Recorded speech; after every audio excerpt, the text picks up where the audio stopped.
नमस्कार प्रेक्षकांनो, सर्वप्रथम सर्वांना मकर संक्रांतीच्या हार्दिक शुभेच्छा. तिळगुळ घ्या आणि गोड गोड बोला. तर आज आपण पाहणार आहोत भूमी रागिनी यांचा जो भाग आहे, म्हणजे शुभविवाहाचा भाग. यामध्ये मात्र भूमी काही गोड गोड बोलत नाही. भूमी प्रत्येक वेळेस रागिनीला दाखवून देत आहे की तिची काय लायकी आहे. खरं तर भूमीने रागिनीला हे जे काय आता चालू आहे ना, हे खूप दिवसांपूर्वी व्हायला हवं होतं. कारण प्रत्येक वेळेस रागिणीचा डाव हा फेलच जात होतं. रागिणीचा डाव हा सक्सेस व्हायचा आणि भूमीचा डाव फेल जायचा. पण खऱ्या अर्थाने आता भूमीने जे केलेलं आहे आणि त्या पाठीशी तिच्या आकाशी खंबीरपणे उभा आहे, त्यामुळं रागिणीला घराच्या बाहेर काढलेलं आहे.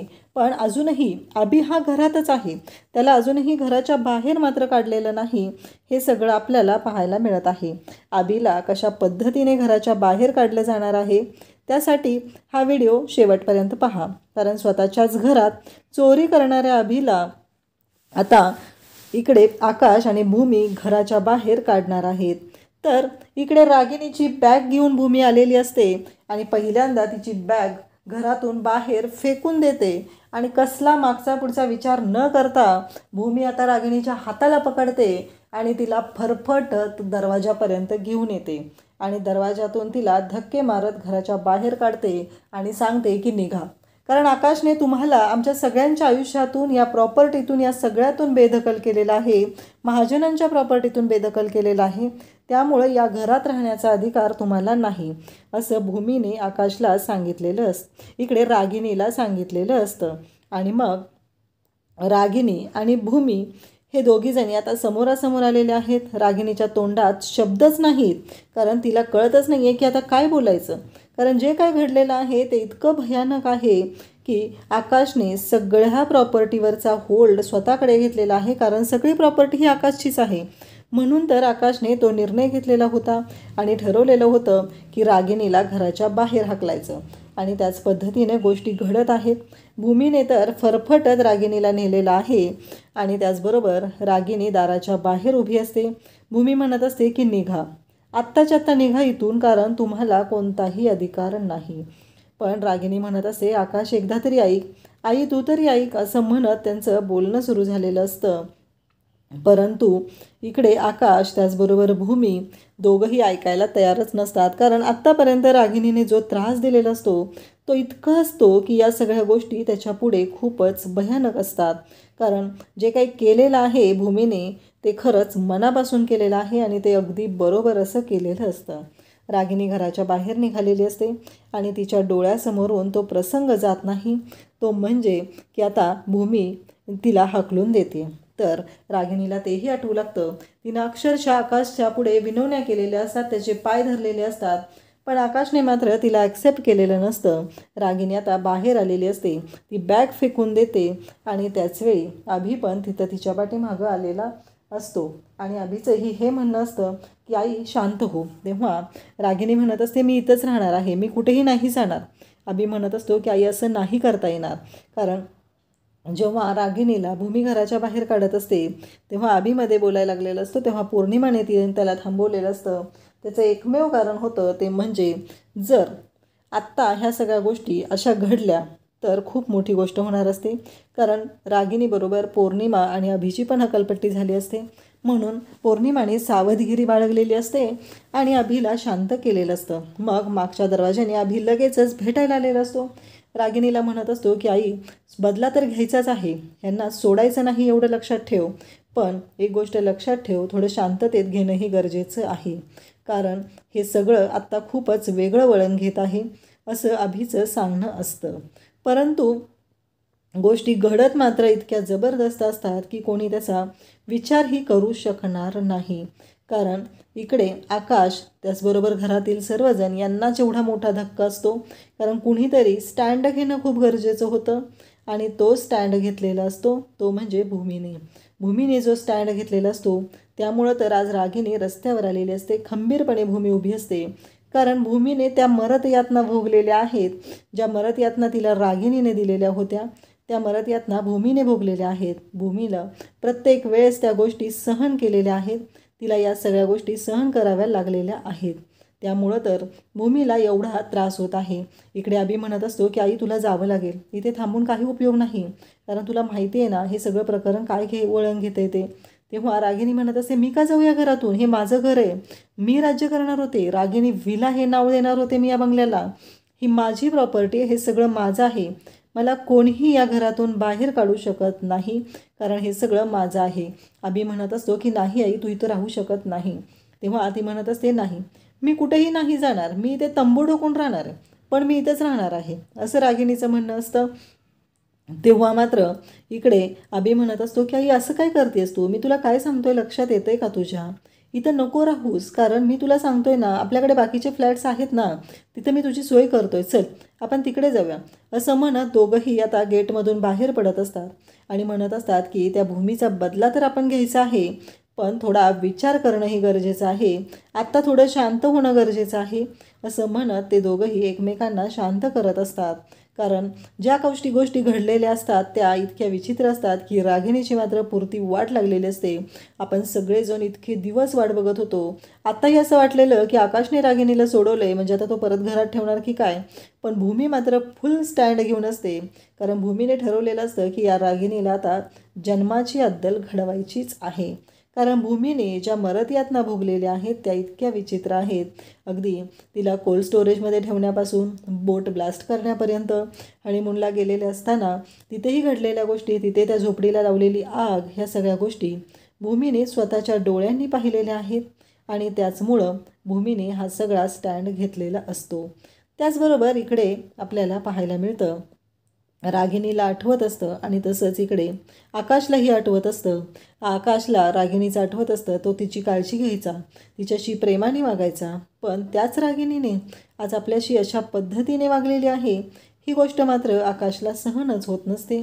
आकाशला असं वाटत असतं की काय आहे हे सगळं, कारण मी कुठे कमी पडलो, मी यांना कोणत्या गोष्टीत कमी पडलो, मी यांना काय देऊ शकलो नाही, म्हणून हे माझ्याशी असं वागलेले आहेत, हा प्रश्न आकाशला पडलेला असतो. आणि आकाश घरातील त्या फॅमिली फोटोकडे पाहत असतो जो भूमी आणि आकाशच्या लग्ना दिवशी काढलेला असतो. आकाशला आठवत असतं रागिणी त्याच्या पाठीमागून आलेली आहे आणि त्याच्या पाठीमध्ये खंजीर खूप असते आणि आकाश जोरात किंचाळतो, त्यावेळेस भूमी जवळ जाते. भूमी म्हणते काय झालं आकाश, तेव्हा आकाश म्हणतो की मला कळतच नाही आहे, म्हणजे हे इतकं विचित्र पद्धतीनं वळण घेईल असं मला कधी वाटलंच नव्हतं ग भूमी, कारण काहीही झालं तरीही मी तिला आई मानलेलं होतं आणि ती अशा पद्धतीनं माझ्यावरच रिॲक्ट होईल, माझ्याच बाबतीत असं वागेल, हे मला कधी कळलंच नव्हतं. हे आकाश बोलत असतो तेव्हा भूमी म्हणत असते की हो आकाश सगळं मान्य आहे मला, आणि आकाश रडायला लागतो. आकाश म्हणतो की आई म्हणलं होतं ग मी तिला, माझा श्वास बंद झालेला आहे, माझा जीव गुदमरतोय, कारण ज्या व्यक्तीला मी एवढं जवळचं मानलेलं होतं, खरं तर इथे माझ्या आईबाबांचा खून झाला केला या गोष्टीचं वाईट नाही वाटत मला, त्याहीपेक्षा जास्त वाईट वाटते की माझ्या प्रेमाचा, माझ्या विश्वासाचा खून झालेला आहे, त्या बाईने तो केलेला आहे, ह्या गोष्टीचं मला जास्त वाईट वाटतंय. हे आकाश भूमीला सांगत असतो, कारण आईबाबा तर गेलेले आहेतच, पण या बाईने माझा विश्वास तोडलेला आहे, आजपर्यंत मी तिच्यावर केलेली माया, तिच्यावर ठेवलेला विश्वास, या सगळ्याला तडा गेलेला आहे. माझ्या आईबाबांना माझ्यापासून दूर करून मला पोरकं तर केलंच होतं, परंतु याही गोष्टी घडलेल्या आहेत, या गोष्टीचाही मला तेवढाच त्रास होतोय, असं आकाशचं म्हणणं असतं आणि आकाश इकडे सांगत असतो. त्याचबरोबर इकडे आपल्याला पाहायला मिळतं आकाश जेव्हा हे सगळं बोलत असतो आणि त्याचवेळी अथर्व तिथं असतो. अथर्व म्हणतो मी तर काय करू, मी त्या आईच्या पोटी जन्म घेतलेला आहे, मला असं वाटायचं मी या घरातला लहान आहे आणि मी शेंडेफळ, त्यामुळं माझे खूप लाड व्हायचे आणि माझ्यासाठी माझी आई खूप कर्तबगार होती, खूप मोठी होती, परंतु आत्ता मला जे कळतंय ते बघितल्यावर मला आकाश धक्का बसला आहे, मला कळतच नाही आहे की मी काय करून बसलो हे सगळं, कारण आई माझ्याशी अशी वागू शकते हे मला कळतच नाही आहे, हे सगळं चाललेलं असतं. आणि त्याचबरोबर आजी म्हणतात की अरे तुम्ही दोघं असं बोलताय, मी काय करू सांगा ना, ह्या कटकारस्थानी बाईला मी जन्म दिला आहे, 9 महिने माझ्या पोटात वाढवलं आहे, मला कळतच नाही आहे की जिने माझ्या मुलाचा खून केला आहे, माझ्या सुनेला मारून टाकलेला आहे, त्या बाईशी मी कसं वागू आणि आत्ता मी काय करू, हा प्रश्न पडलेला असतो. सगळेजण रडत असतात इकडे आकाश आणि त्याचबरोबर अथर्व दोघंही रडत असतात, एकमेकांची समजूत घालत असतात. भूमी म्हणत असते की अरे असं कसं चालेल. मानसी ही अथर्वच्या जवळ येते. आकाशने अथर्वला मिठीत घेतलेलं असतं. तो त्याच्याशी बोलत असतो, त्याला समजवण्याचा प्रयत्न करत असतो. भूमी पण आकाशला म्हणत असते की आकाश हे काय चाललंय तुझं, मला सांग, तुला खंबीरपणे उभं राहणं गरजेचं आहे. तू असा विचार का करतोय आकाश.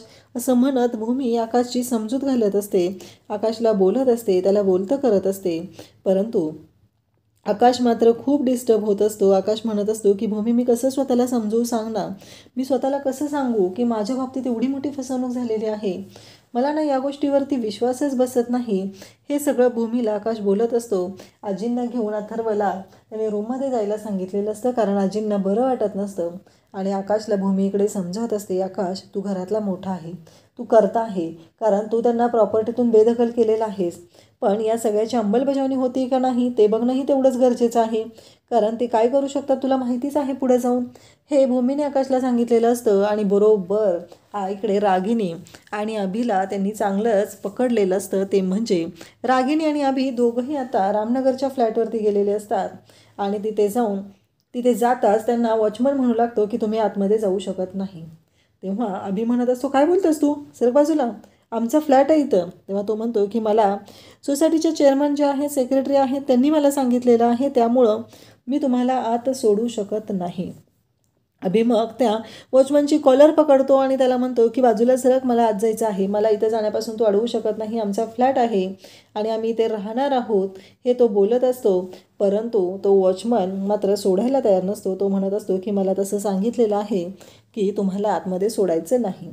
अभिला खूप राग आलेला असतो. अभि म्हणत असतो की तुला कळत नाही आहे का मी काय सांगतोय ते, तू कोणाशी बोलतोय तुला माहिती आहे का.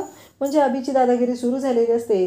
तो म्हणत असतो की तू अभिषेक पटवर्धन याच्याशी बोलतोय, तोंड सांभाळून बोलायचं आहे, एवढं लक्षात ठेव. हे सगळं चालू असतं आणि तो अभि त्याला बोलत असतो, त्या वॉचमनला सांगत असतो. तेव्हा रागिनी म्हणत असते की शांत हो जरा. तेवढ्यातच सोसायटीचे सेक्रेटरी तिथे येतात आणि ते सांगतात की तुम्हाला आम्ही आत सोडू शकत नाही. तेव्हा अभि म्हणतो की काय बोलता तुम्ही, कशा अर्थाने तुम्ही हे बोलत आहात माझ्याशी. तेव्हा ते सांगत असतात की हो, तशा वरून ऑर्डर आलेल्या आहेत, कारण हा फ्लॅटचे मालक जे आहेत ते म्हणजेच की त्यांनी मला सांगितलेलं आहे की तुम्हाला या फ्लॅटमध्ये राहता येणार नाही. हे ऐकल्यानंतर मात्र सगळ्यांना धक्का बसलेला असतो. सगळेजण पाहतच असतात, कारण काहीही झालं तरीही महत्त्वाची गोष्ट असते ती म्हणजे या फ्लॅटचे जे ओनर आहेत इकडे आकाश महाजन यांनी सांगितलेलं आहे की या फ्लॅटमध्ये तुम्हाला राहता येणार नाही.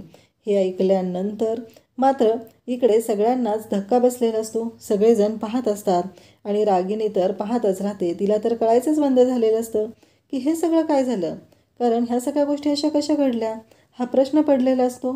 आणि रागिनीला आता ते जे आहेत ते एक लेटर देतात आणि सांगू लागतात की हे लेटर घ्या आणि त्यामुळं मी आत्ता तुम्हाला सांगत आहे की हे लेटर घेऊन की हे जे आहे आकाश महाजन यांनी दिलेलं लेटर आहे आणि त्यांनी मला सांगितलेलं आहे की तुम्ही या घरामध्ये राहू शकत नाही. आता तुम्हाला जर परमिशन काढायची असेल तर आकाश महाजन यांची परमिशन काढा आणि मगच तुम्ही या घरामध्ये राहायला या, असं सांगितलं जात असतं. तेव्हा मात्र आता रागिनी आणि अभिच्या शिट्ट्या वाजतात, कारण तो म्हणत असतो की कसं आहे माहिती आहे का, तुम्हाला आम्ही या घरामध्ये ठेवू शकत नाही. तुम्हाला या घरामध्ये ठेवलं तर इथे रिपोर्टर येणार, पोलीस येणार, सोसायटीला त्रास होणार आहे या गोष्टींचा. त्यामुळं काही झालं तरी तुम्ही या घरामध्ये राहू शकत नाही. इकडे आता अभि आणि रागिनी यांच्या पुढे कोणताच पर्याय राहत नाही. आता काय करायचं हा मोठा प्रश्न उभा राहिलेला असतो. तेव्हा इकडे आकाश खूप टेन्शनमध्ये असतो. भूमी त्याला पाणी आणून देते आणि त्याला म्हणते की रिलॅक्स आकाश, या सगळ्यातून बाहेर पडणं गरजेचं आहे, कारण आपण त्यांना जी शिक्षा दिलेली आहे ती शिक्षा व्यवस्थित होते का नाही हेही गरजेचं आहे. त्याचबरोबर कंपनीचे शेअर्स या सगळ्यांकडे आपल्याला लक्ष ठेवावं लागणार आहे. आणि त्याचबरोबर या सगळ्या गोष्टी करताना तेवढं शांततेत ह्या सगळ्या गोष्टी करणं गरजेचं आहे. आणि त्याचबरोबर इकडे आकाश आणि भूमी असतात. तेवढ्यातच रागिनी अभिला म्हणालेली असते की आकाशला फोन लाव, विचार त्याला आत्ताच्या आत्ता. मग आकाशच्या फोनवरती अभिच्या फोनवरून फोन आलेला असतो आणि ते बघून भूमी म्हणते की थांब, आकाशला म्हणते की मी बघते. आणि असं म्हणत भूमी तो फोन उचलायला घेते आणि फोन उचलते आणि आकाशला सांगते की मी स्पीकरवर टाकते फोन. असं म्हणत भूमीने तो फोन स्पीकरवरती टाकलेला असतो आणि आकाश मात्र पाहतच राहतो. कारण भूमी तिकडं फोनवरती बोलत असते. तिकडून अभि म्हणत असतो की हॅलो, कारण रामनगरच्या फ्लॅटवरचा तिथे लेटर का दिलेस आकाश तू, कारण आम्ही तिथं राहू शकत नाही का, असं तो बोलत असतो. तेव्हा भूमी म्हणत असते की कसं आहे माहिती आहे का, महाजनांच्या प्रॉपर्टीतून बेदखल केलेला आहे. याचा अर्थ लक्षात येतो का तुमच्या? महाजनांच्या प्रॉपर्टीतलं काहीही तुम्हाला भेटणार नाही, हे भूमी सांगत असते. तेव्हा अभि म्हणत असतो की आता आकाशचे फोन पण तूच उचलणार आहेस का? तेव्हा भूमीचा जो आवाज आहे तो ऐकल्यानंतर रागिनी तो फोन हातात घेते आणि म्हणते आणि इकडं मी बोलते. तेव्हा रागिनी म्हणत असते की मला तुम्ही अडवू शकत नाही. तेव्हा भूमी म्हणत असते अडवू शकतो, कारण ही सगळी प्रॉपर्टी महाजनांची आहे, ती प्रॉपर्टी आकाशच्या मालकीची आहे आणि तुम्ही त्याच्यावर कोणताही अधिकार गाजवू शकत नाही, हे रागिनीला सांगितलेलं असतं. तेव्हा अभि म्हणत असतो की एक गोष्ट लक्षात ठेव, कारण आई पण त्या घरची मुलगी आहे, तर या प्रॉपर्टीवरती आईचा पण तेवढाच अधिकार आहे. हे सगळं बोलणं चालू असतं. परंतु इकडे भूमी म्हणत असते हो बरोबर आहे, मग प्रॉपर्टीज पाहिजे असेल, तुम्हाला हक्कच मागायचा असेल तर कोर्टात जा आणि कोर्टात जाऊन हक्क मागा. बघूया तिथे गेल्यावर तुम्हाला कोण अधिकार आणि तुमचे हक्क देते का ते, मग बघता येईल काय करायचं आहे ते, असं भूमी बोलत असते. आणि इकडे हातामध्ये रागिनीच्या लेटर असतं. भूमीनं सांगितलेलं असतं की काहीही झालं तरीही हा जो अधिकार आहे तो तुम्हाला मिळणारच नाही, ह्या गोष्टी घडलेल्या असतात. आणि त्याच वेळी इकडे आपल्याला पाहायला मिळतं की भूमीने आता फोन कट केलेला असतो, कारण भूमी म्हणालेली असते जर तुम्ही कोर्टात गेला तर तिथे गेल्यावर काय होणार आहे हेही तुम्हाला चांगलंच माहिती आहे. कारण कोर्टात गेल्यावर तुमचे जे कारनामे आहेत, आत्तापर्यंत तुम्ही जे काय कांड केलेलं आहे ते कांड तर सगळ्यांच्या समोर येणारच आहे आणि तुमचं ते कांड बघून तुम्हाला कोणता कोर्ट हा प्रॉपर्टीमधून हक्क देणार आहे, तुमचा अधिकार देणार आहे ते कळेल. इकडे भूमी या भाषेमध्ये रागिणीला बोललेली असते आणि तिने रागिणीचा चांगलाच पान उतारा केलेला असतो. रागिणीला आता प्रश्न पडलेला असतो की आता करायचं काय. अभि म्हणत असतो की अगं आई, मेसेज आलेले आहेत, बहुतेक आपल्या दोघांचेही बँक अकाउंट ब्लॉक केलेले आहेत, फ्रीज केलेले आहेत. हे ऐकल्यानंतर रागिणीला पुन्हा धक्का बसतो. अभिलाही धक्का बसलेला असतो. तो म्हणत असतो की आता आई काय करायचं, कारण आपल्या दोघांचे बँक अकाउंट आता त्यांनी क्लोज केलेले आहेत, त्यांनी ब्लॉक केलेले आहेत, आता पुढं काय करायचं, हा प्रश्न रागिणीला पडलेला असतो. तेव्हा रागिनी आणि अभि विचार करू लागतात. रागिनी म्हणते काळजी करायची काहीच गरज नाही आहे, तू जा घरी आणि लॉकर उघड आणि त्या लॉकरमध्ये जे काही पैसे आहेत ना, जे तुझ्या हाताला लागतील तेवढे सगळे पैसे घे आणि ये. हे ऐकल्यानंतर अभि म्हणतो चालेल, पण तो म्हणतो की अगं आई, तुला माहिती आहे का त्याची चावी त्या भूमीकडे असणार आहे ना. तेव्हा रागिनी म्हणते अरे काय तू अभि, त्याची डुप्लिकेट चावी आहे माझ्याकडे, ती देईल मी तुला, त्यामुळं काळजी करायची काहीही गरज नाही, असं सांगितलं जात असतं. इकडे भूमी आणि आकाश या दोघांनी रागिनी आणि अभिची पुरती वाट लावायचं ठरवलेलं असतं. अजिबात सुट्टी द्यायची नाही तिला, कारण तिनं जे काय कांड करत आहे त्या गोष्टीचा तिला चांगलीच अद्दल घडवायची, हे मात्र ठरवलेलं असतं. पुन्हा आकाश त्या फोटोच्या समोर उभा असतो. आकाशला आठवत असतं की काही झालं तरीही पाठीमागून रागिनी येत आहे आणि त्याच्या पाठीमध्ये खंजीर खुपस आहे, कारण रागिनीने गोड बोलून तेच केलेलं आहे, आकाशच्या पाठीत खंजीर खुपसण्याचंच काम केलेलं आहे. आणि त्याच गोष्टी इकडे आकाशला आठवत असतात. आणि मग त्याला भूमी मात्र सांभाळून घेण्याचं काम करत असते, त्याला गोड बोलत असते, त्याला समजून सांगत असते. आणि मग इकडे उद्याच्या भागामध्ये आपल्याला पाहायला मिळणार आहे की आकाश आणि भूमीने रागिनी अभिची पूर्णच वाट लावलेली आहे. आणि इकडे रागिनी म्हणत असते की काही करून आता तुला घरी जाऊन ते पैसे आहेत ते आणावे लागणार आहेत, असं तिने अभिला सांगितलेलं असतं. डुप्लिकेट चावीही अभिला कुठे आहे ते सांगितलेलं असतं. आणि त्याचबरोबर ती डुप्लिकेट चावी घे आणि त्या चावीने ते पैसे घेऊन ये, हे सगळं सांगितलेलं असतं. आणि मग आता अभि ती चावी घेऊन आता पैसे आणण्यासाठी जाणार असतो.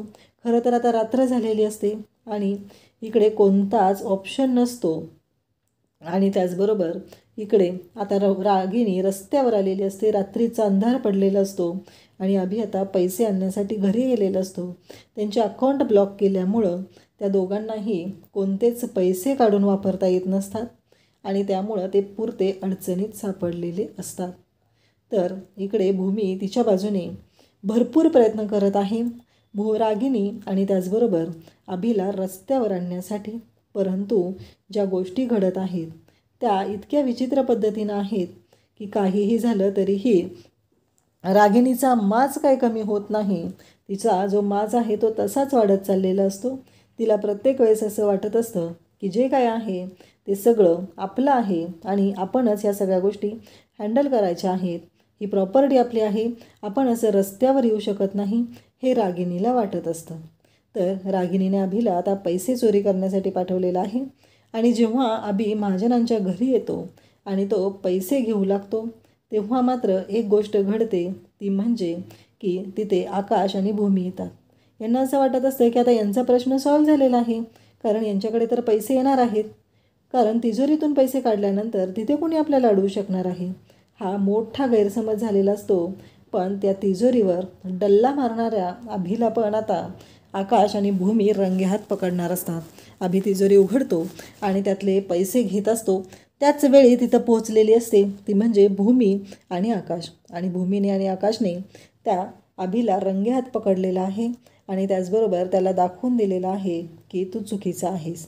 आणि तिजोरीतून पैसे घेण्याचा डाव आता अभि आणि रागिणीचा उधळला गेलेला आहे.